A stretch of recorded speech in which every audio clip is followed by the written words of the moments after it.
There's one main big problem with Underglow, and that it usually relies on adhesive to stick it to the car. Now this is a big problem if you drive a lot because tape, it wears off pretty fast. So with my Underglows, I always use clips to clip it to the bottom of the car, whether it be a Tesla or some other vehicle. This is important for the longevity, keeping your glow safe and secure to the bottom of your car. Also, if you hit something, hopefully it'll damage a clip and it won't damage your Underglow strip. I've actually had that happen to me multiple times. Here is my Underglow, and this is one of the clips that I got from the store.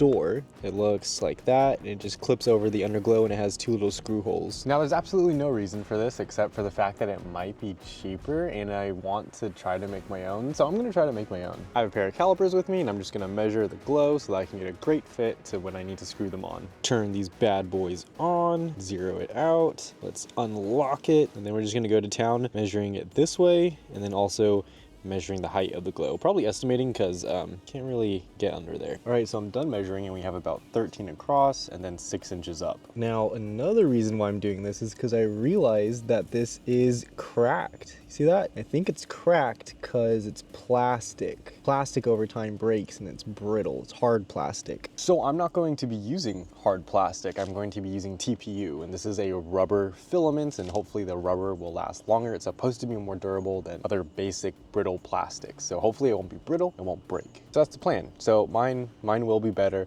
Just like my Underglow protective strips are better. These are actually sick, guys. They saved my Underglow. I smashed into like a bumper and a wheel well on the freeway. It caused other cars to pull over.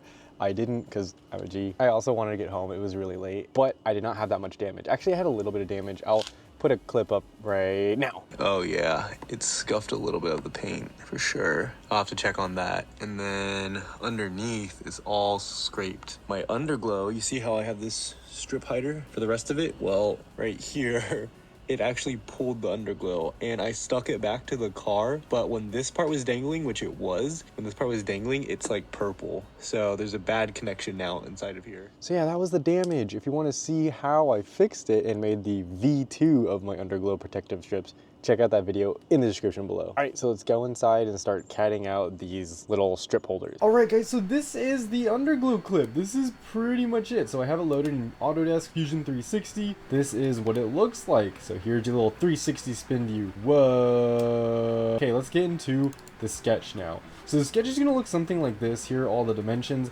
I essentially made 3 rectangles, one up here, one right here, and then another one, and then trimmed them. Added some fillets, added the dimensions, and then when I was done with this whole left side, I just mirrored it to the right side. If you want any help on Fusion 360, I have a whole engineering channel, which I might make a series on Fusion for, but there's a whole lot of help on the internet, and if you need help, you can always leave a comment below. But this is the sketch. From there, I made an extrusion, so I basically just went outwards about 10 millimeters. After that, I made a hole. The hole is 2 millimeters, and it's 5 millimeters from the side here and then from the center. I didn't care too much about the outside, but I'll show you why in a second. And then after that, we just made a mirror and then mirrored that hole onto the other side. So let's talk about some things here. So what are the upgrades with this clip versus the original clip? Well, I'm hoping this one doesn't crack because first off, I'm making this out of TPU, which is a rubber plastic. So it's filament that is going to be melted and it's not going to harden. It's going, well, technically, yes, it's going to harden, but it's going to harden into a soft plastic. And I want soft plastic because I'm hoping that it won't get brittle and crack over time and going through the weather. So that's pretty much the reasoning we're going to be using TPU. Of course, we needed fillets, that way everything on the edges is more structurally sound, it doesn't get caught on anything, and it doesn't rip the Underglow, especially on the inside right here. Speaking about ripping, I made the edges right here and down here thicker to hopefully prevent any tearing should it impact anything small like rocks or anything. So hopefully the thickness right here will be good enough. The holes, I positioned them more in the center, so there's a lot of excess out here, and I'm hoping that will prevent it from ripping on the sides. And that's pretty much it, guys. I think this design is really good. Hopefully I measured it correctly and it fits the Underglow first try. I mean, I'm only printing one right now. I'll print a mass batch when I'm done.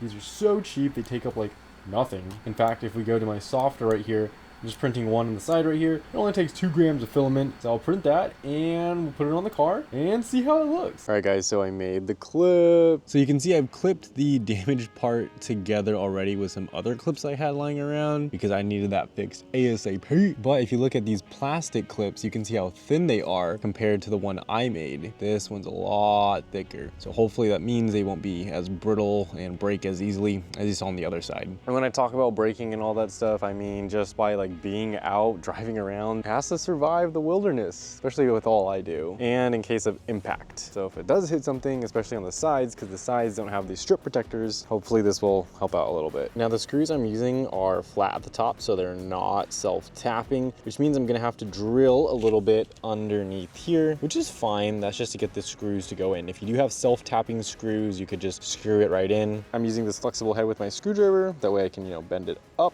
and then just go in. Doing the same thing with the drill, except you can't really use the bendy bit, or at least I'm not going to. I'm using this 90-degree.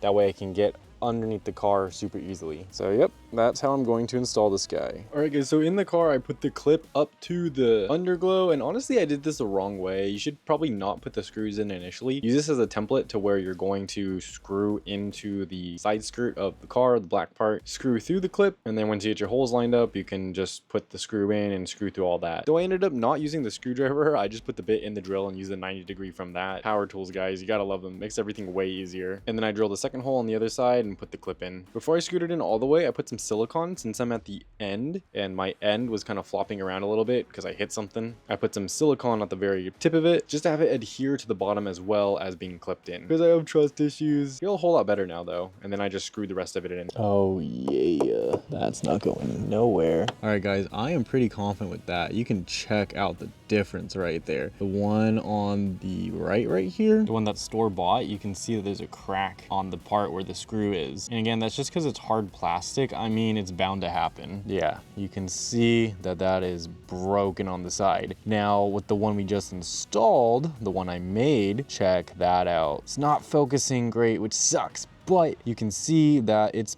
a bit thicker on the bottom and on the sides. So hopefully this means that we will never have to replace this again. I'm super psyched because this looks a lot better compared to the other store one that we bought. Yeah, you can see it's a whole lot thicker. I'll let you know how this goes. If I don't make a follow-up video or a follow-up comment thread, you can assume that this has gone pretty well. Now you can see to the left, my wire is dangling for the underglow a little bit, and I'm gonna solve that with the same way I solved these light strips. So I'm basically going to be doing the same thing, making clips, but for the wires. You can see how tight the ones that we made are for our underglow. I'm gonna make them tight and modify a little bit so it fits just the wires perfectly. And the wires are hanging from the back ones and the front ones as well. So if you have this problem or you think you might have this problem, because a lot of people do, go check your underglow if you have it. I'll make a follow-up video, so make sure you stay subscribed for that and we'll fix that issue too. All right guys, enjoy the rest of your day.